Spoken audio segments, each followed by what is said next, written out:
Okay, so today we are going to make some French toast. My kids swear I make the best French toast. It's the only way I know how to make it. It's not anything exciting, but I do add a couple of extra things to it. So I don't really have any measurements. I just kind of make it. So I'll tell you what I'm using, and you can see about how much I'm using, and just make it to your taste. So start off with eggs. I try to do 1 egg for every 2 or 3 pieces of French toast. So today we're going to make 6 pieces of French toast, so we'll use 2 eggs. These eggs, I try to use farm fresh wherever possible. So these eggs actually came from my friends Matt and Kayla. They have some chickens up at their house up in Moore Township, which is about 15 minutes away from us. So what I usually do is I crack the eggs into a smaller bowl. That way if you get shells in it, it's a little bit easier to get out. So I start off with 2 eggs. And like I said, however many eggs, 1 egg for every 2 or 3 pieces of French toast. You just want to kind of beat them around a little bit and get them started. And I always find it's easier to make my French toast custard, as they call it, in a pie pan, because it's just a little bit easier to work with. So once I get those eggs beaten just a little bit, once I get those eggs beaten just a little bit, I like to add some sugar, some white sugar. So I usually use about a teaspoon. And that just gives you a little extra caramel color when you're cooking the French toast. You can use brown sugar if you want. I use raw sugar, but this time I'm just using some all-purpose granulated sugar. And you just mix that around a bit. Bless you, Alex. The kids are homeschooling right now. Then I add a little bit of vanilla extract. This is actually small batch vanilla extract. I always use pure vanilla. I'm not down with imitation anything really. And I'm sure you've noticed that the price of vanilla has gone through the roof lately. CVS this morning actually ran a really good special about why vanilla costs so much. Madagascar vanilla is where it usually comes from. I've seen all kinds of people that are buying straight vanilla beans and making their own extract. You can usually make it with vodka, I think. So I may try that out. Actually, before I put my dairy in, I'm going to add some spices. So here I've got some nutmeg. If you watch Alton Brown, he always says you should use fresh nutmeg. I've never bought fresh nutmeg and grated it directly in. Maybe that's something I should do. This is cinnamon. Okay, so my cinnamon is in a glass jar because I order it from Penzies and they send it in little pouches. So that's some really good high quality cinnamon. Next I like to add a little bit of ginger. I feel like that just gives it a little bit of extra flavor. What's funny is I'm not a huge ginger fan, like raw ginger. I also add a little cardamom, which is a spice that I just discovered recently. I really like that. I think it gives some good flavor. And then just a pinch of salt. You always want to add salt to enhance all of your flavors. So I just give that a little mix. And actually I'm going to switch this over to a whisk. Okay. Whisk all that together. Now for the dairy.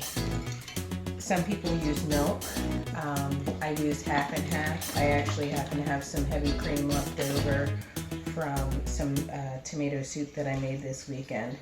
So I'm going to put a healthy dose of cream in there, and then also some milk. And if you guys have been following me, you know that we use raw milk directly from the dairy, Klein Dairy Farms just down the street. So you're going to give this a mix. Okay, make sure you incorporate slices. Don't put your whisk away, because what we're actually going to do is we're going to let this sit for a few minutes.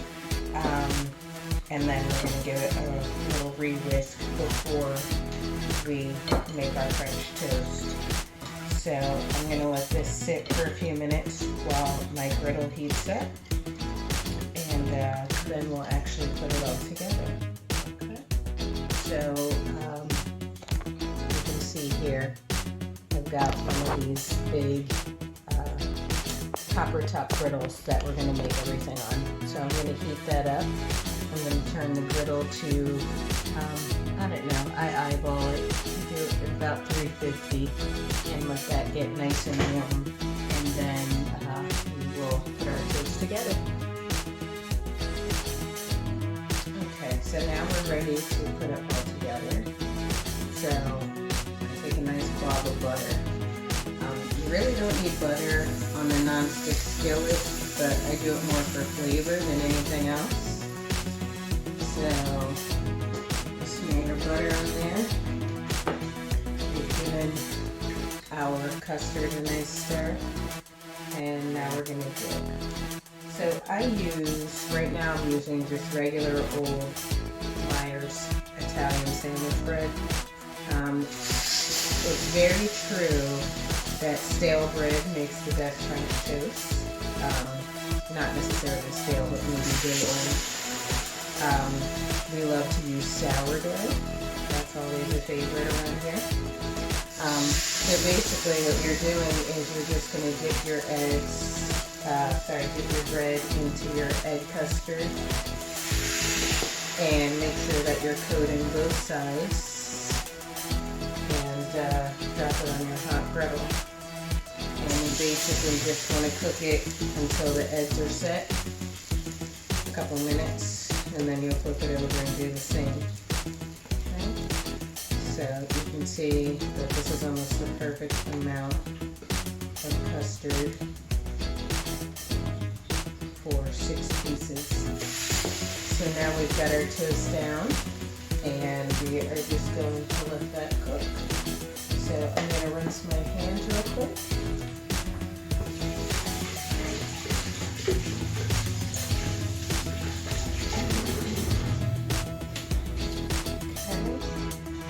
And then you just want to keep an eye on it.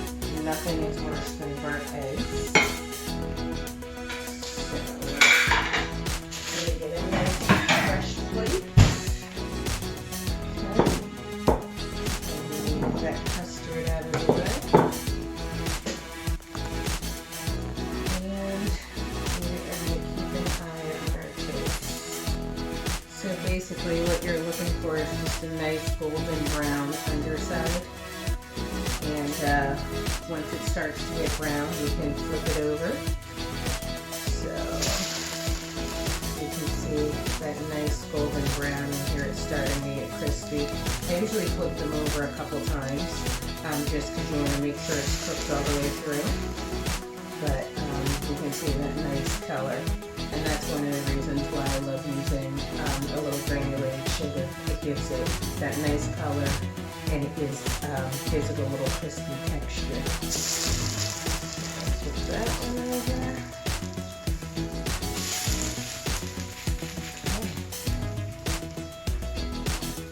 Okay. And just gonna let these all cook. Okay, so looks like we are almost done.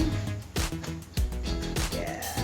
See, I don't know if you can hear that crisp crunch on the other side, but these are just about done. Just flip them over one more time.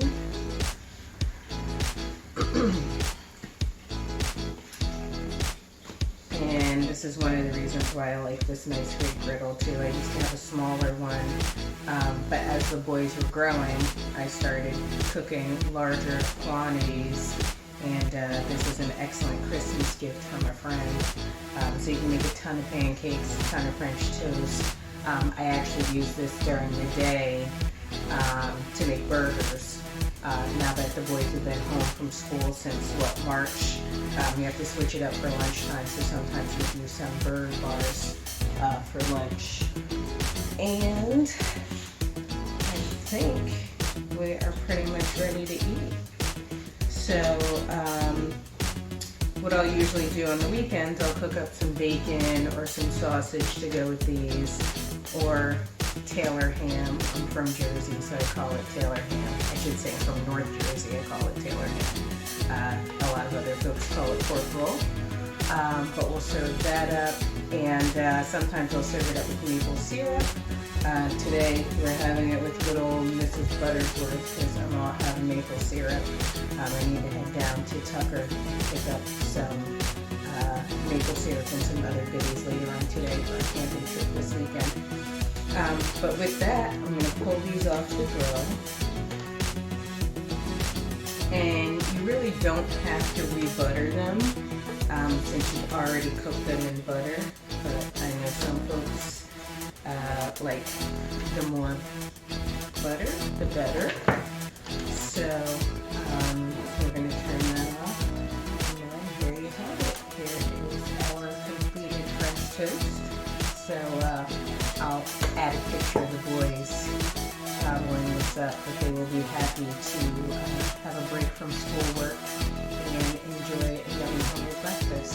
So hopefully you guys enjoyed this, and if this goes well, we'll have some more cooking videos to come. Okay? Take care. Bye.